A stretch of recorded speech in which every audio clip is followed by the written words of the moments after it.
Bonjour et bienvenue. Ça me fait plaisir là, d'être là ce midi pour vous présenter mon atelier sur ma méthode des charges mentales.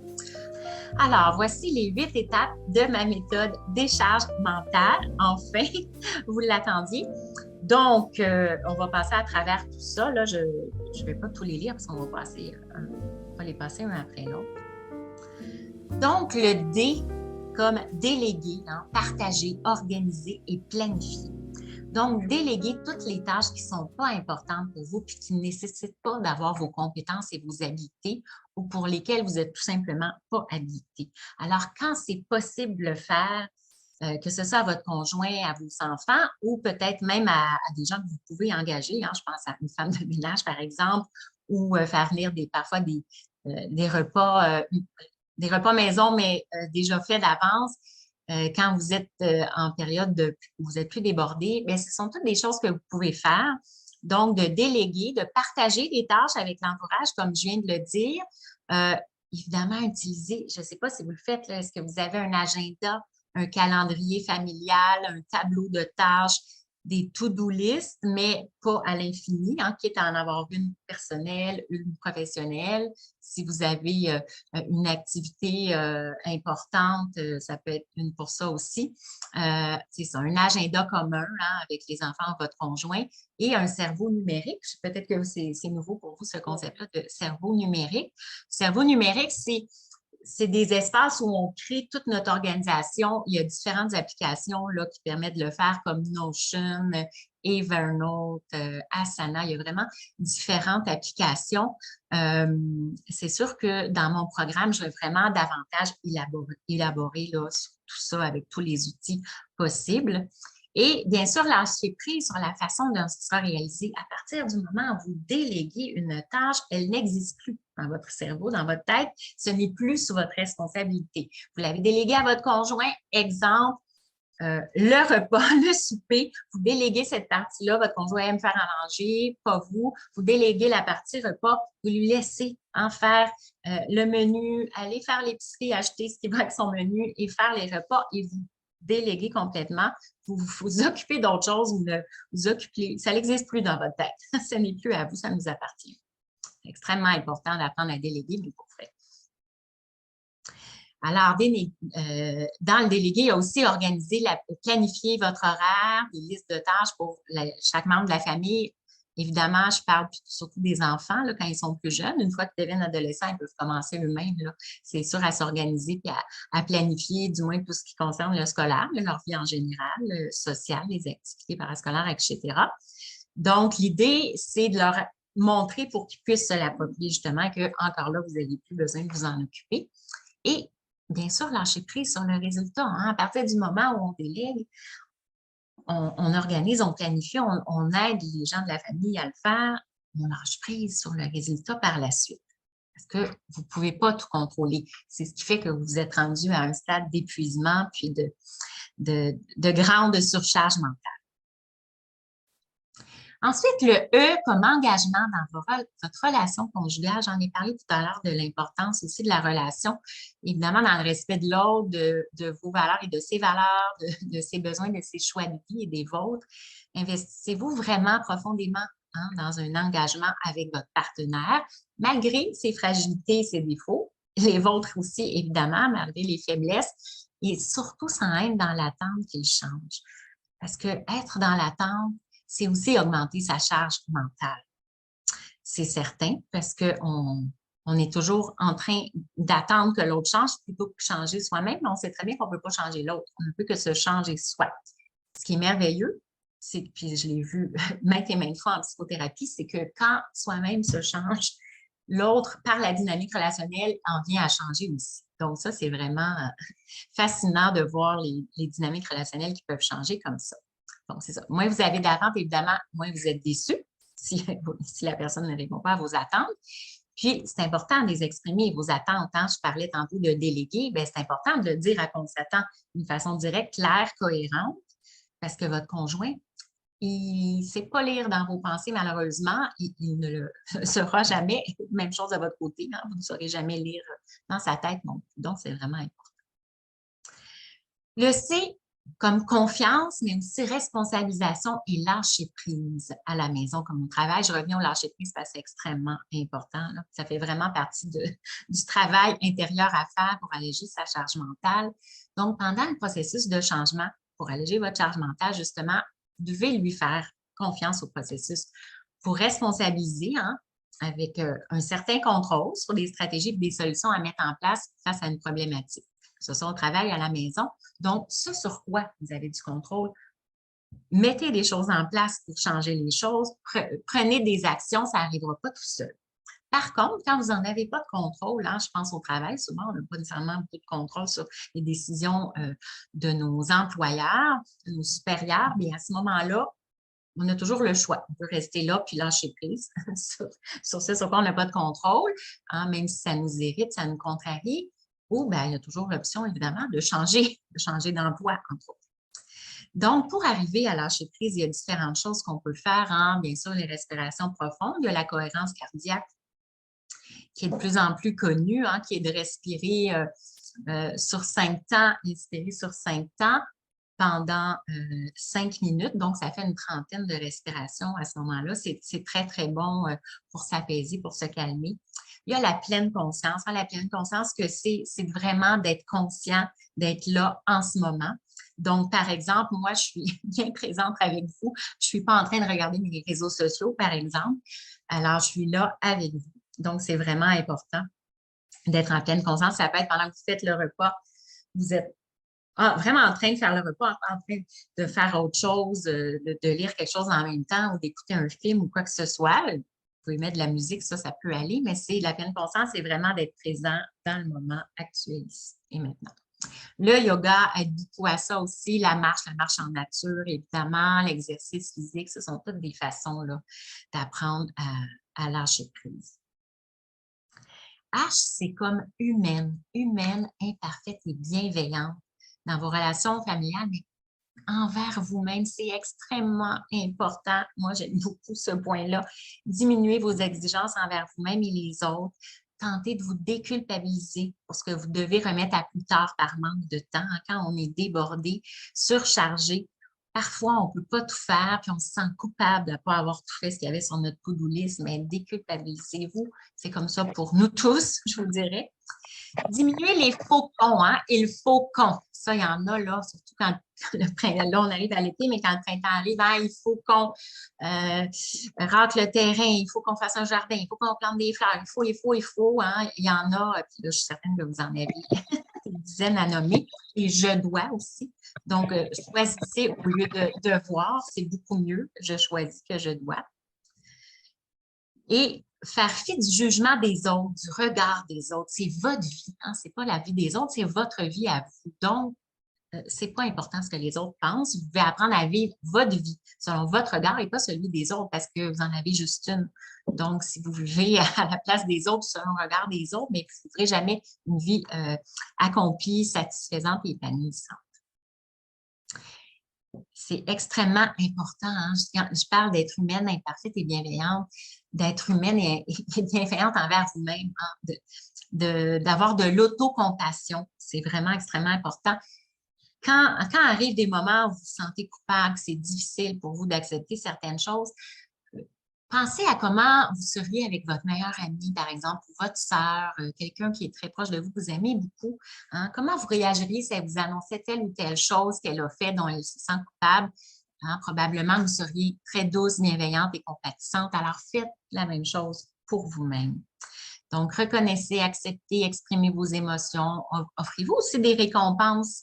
Quand vous avez des bons coups, vous avez bien travaillé toute une journée, vous êtes fiers de vous, bien, reconnaissez-le, reconnaissez vos forces, vos bons coups et récompensez-vous. On a tendance à récompenser énormément les enfants quand ils sont plus jeunes pour qu'ils apprennent différents comportements ou qu'ils les changent. Mais nous aussi, on a besoin d'être récompensés, hein? C'est sûr qu'au niveau professionnel, notre principale récompense, c'est le revenu, c'est l'argent qu'on va chercher.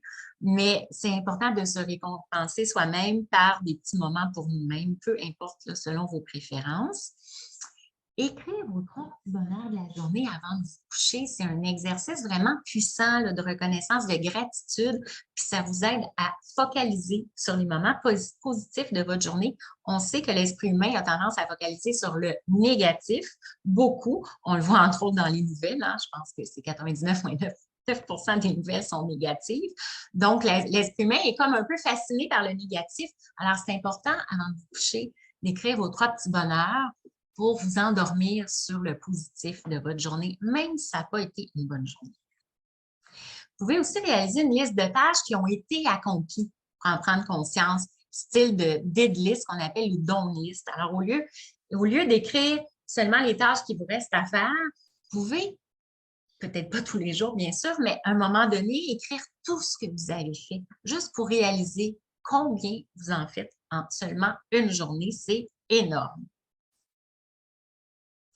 Le A comme affirmation de soi et authenticité. Donc, après avoir établi votre liste de valeurs, de besoins et de priorités, à partir de là, affirmez-vous en les nommant vos besoins, vos attentes, vos limites, en refusant puis en apprenant à dire non aux autres. Extrêmement important pour alléger vos épaules, alléger votre charge mentale, d'apprendre à dire non, de vous faire respecter dans vos relations en posant puis en maintenant vos limites, d'interagir avec authenticité aussi avec les autres, d'être vraiment qui vous êtes, hein, de ne pas hésiter à dire ce que vous avez à dire. Comme je disais tout à l'heure, c'est votre vie et pas celle des autres que vous vivez. Puis augmenter votre estime de soi et votre confiance en soi à partir de vos réussites, de vos réalisations, de vos fiertés. L'exercice des 3 petits bonheurs de la journée, ça aide aussi à augmenter l'estime de soi et la confiance en soi. R comme ressources familiales et sociales, et j'ai inclus là-dedans aussi la communication là, dans les relations, comme j'en parlais tout à l'heure. Donc, l'importance de bien utiliser vos ressources familiales et sociales dans un esprit de partage et d'échange. Hein, on sait aujourd'hui que la société est beaucoup plus individualiste. Hein. Avant, quand c'était des plus petits villages, des petites communautés, sur le perron de l'église le dimanche, il y avait un esprit vraiment plus social, plus communautaire. Les gens échangeaient, partageaient, s'entraidaient. On a perdu beaucoup de ça en ce moment, mais encore plus peut-être dans les dernières années avec ce qui s'est passé. Donc, essayez de reconnecter avec la famille, avec les amis, votre réseau social, pour pouvoir aussi prendre du temps pour vous, peut-être pour votre couple, hein, quand vous avez des enfants, des jeunes enfants. Vous pouvez demander, c'est sûr, à votre famille, vos parents, vos frères et sœurs ou à des amis de garder vos enfants, par exemple, pour une nuit ou 2 ou pour une soirée, là, s'ils sont très petits. Puis leur offrir la même chose en échange à un autre moment, hein, un moment qui conviendra pour tous. Mais c'est ça, de vous entraider. Je pense qu'on a vraiment perdu cette notion-là. Et ça aussi, ça aide vraiment à être plus satisfait de notre vie et à alléger notre charge mentale. Aussi, bien, respectez vos besoins de solitude et de pause sociale versus vos besoins d'être en relation sociale. Pour être en mesure de vous affirmer et être capable de refuser certaines invitations, quand on apprend à bien s'affirmer, on y arrive. Donc, si vous avez vraiment pas envie, que vous avez eu plusieurs soupers de suite, par exemple, là, vous avez le goût de passer un moment tranquille à la maison, bien, apprenez à dire non également sans nécessairement vous justifier outre mesure non plus. Vous avez le droit de dire non. Non, là, c'est une phrase en soi. Non, 3 petites lettres seulement. Donc, améliorer vos habiletés de communication aussi pour vous exprimer, verbaliser vos besoins, honorer vos valeurs, respecter vos priorités de vie pour améliorer votre satisfaction au quotidien. Alors, on arrive à la 7e étape, le G, comme gestion sereine de ses projets professionnels, financiers et personnels. Donc, bien, comment vous assurer que vous êtes comblé par vos aspirations professionnelles, votre emploi, vos projets personnels, puis votre revenu? Hein, c'est non seulement important, mais nécessaire, je vous dirais, de vous sentir quand même passionné par votre emploi, de vous sentir satisfait par vos revenus, enthousiasme dans vos projets, que ce soit personnel, professionnel ou familial, si vous voulez être bien, être heureuse, puis alléger vos épaules, ça va vous énergiser, surtout plutôt que vous épuiser. Quand on est bien, quand on aime le travail qu'on fait, c'est sûr que ça nous énergise. On peut sentir une bonne fatigue, mais en même temps, c'est énergisant, c'est ressourçant parce qu'on versus si vous avez déjà, ou si vous êtes dans un travail que vous n'aimez pas en ce moment, ou si vous l'avez déjà fait, comprenez que quand on se lève à tous les matins en n'ayant pas envie d'aller travailler, on commence la journée, hein, c'est très, très lourd de vivre ça à tous les matins. Enfin, la dernière étape, le 8 comme équilibre, dont j'en ai parlé tantôt, équilibre dans notre santé physique et mentale, dans notre capacité à prendre des moments pour se reposer et s'énergiser. Donc, bien sûr, prendre soin de vous, de votre santé physique et mentale, éviter de glisser vers l'anxiété, vers l'épuisement, puis la dépression, puis de souffrir de symptômes physiques ou psychosomatiques. C'est sûr que moi, je vois ça, hein, le stress, l'anxiété, les symptômes psychosomatiques, comme un petit signal dans votre tableau de bord, comme dans la voiture, là, quand il y a un petit signal qui s'allume qui n'est pas supposé être là, mais c'est la même chose, un petit signal qui s'allume qui n'est pas supposé être là, qu'il y a quelque chose qui ne va pas et que vous devez changer des choses, mettre des choses en place pour que ça aille mieux. Alors, important, extrêmement important de vous reposer, de vous réserver du temps avec des activités plaisantes, relaxantes, ressourçantes, de vous permettre de vous déconnecter des tâches quotidiennes, vous reconnecter à soi, hein, prendre soin de vous par, on en parlait tout à l'heure, la relaxation, le yoga, la méditation pleine conscience, les respirations, peut-être des bains chauds, là, ou si vous avez un spa, bien sûr, les massages aussi qui font extrêmement bien. Prendre soin de vous aussi, soit en allant voir l'esthéticienne, la coiffeuse pour vous sentir plus belle, une séance de magasinage, peut-être changer votre nouvelle garde-robe pour la nouvelle saison, hein, magasinage entre filles, des soupers de filles aussi, c'est toujours ressourçant, énergisant et très plaisant et amusant aussi. La lecture, la musique, la danse, le cinéma, ce sont toutes des façons d'apprendre, pour apprendre à mieux se reposer, selon évidemment vos préférences. Pour s'énergiser maintenant, hein, parce que tout ce dont je viens de parler, si vous arrivez à mettre ça en place, ça va vous aider à regagner de l'énergie pour vos projets personnels qui ont été mis de côté peut-être depuis des années, peut-être pour de nouveaux projets professionnels aussi, mais ça peut être juste pour investir votre temps libre dans des activités sportives, artistiques ou culturelles qui vous font du bien puis qui élèvent votre énergie mentale et physique. Hein, par exemple, la marche en forêt, la course, l'entraînement, la danse, le zumba, natation, ski, tout autre sport qui vous plaît, ce sont des activités qui vont vous énergiser en tant que telles. Si vous êtes épuisé, par contre, c'est important de se reposer avant de commencer à faire du sport de façon plus intensive parce que si votre corps est trop épuisé, le sport, là, il ne va pas nécessairement vous réénergiser parce que ça demande quand même une énergie à la base. Mais si vous êtes bien reposé, en faisant des activités physiques, vous allez vous énergiser encore plus. Et bien sûr, ce n'est pas tout le monde qui sont sportifs. Là, ça peut très bien être par l'écriture extrêmement thérapeutique, le dessin, la peinture. Ce sont toutes des activités extrêmement thérapeutiques, que ce soit écouter de la musique ou même en jouer. Aller visiter des musées, des expositions, aller à des spectacles. Alors, ce sont toutes des façons qui sont énergisantes selon toujours ce que vous préférez là, faire pour vous reposer. Alors, après ces 8 étapes de ma méthode des charges mentales, hein, au départ, hein, avant, vous vous sentiez désorganisé, débordé, près de l'épuisement. Vous souffriez de symptômes au niveau mental hein, qui étaient de plus en plus présents. Vous craignez d'être envahi par l'anxiété, l'angoisse, faire des crises de panique ou même de souffrir de dépression parce que vous sentez que l'épuisement est de plus difficile à gérer, de plus en plus difficile à gérer. Une fois que vous mettez les étapes en place, bien, vous vous sentez de plus en plus reposé, énergisé. Vous retrouvez votre joie de vivre, votre calme intérieur. Vous vivez des relations interpersonnelles avec plus de sérénité.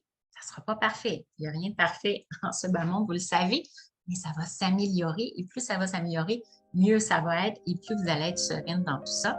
Vous allez vous sentir aussi de plus en plus libre de développer des nouvelles passions, d'investir vos loisirs, vos intérêts personnels, professionnels en retrouvant du temps libre dans votre agenda. Donc, si vous avez des questions, je reviens avec vous. J'arrête le partage d'écran. Au plaisir qu'on puisse se revoir très bientôt. Au revoir.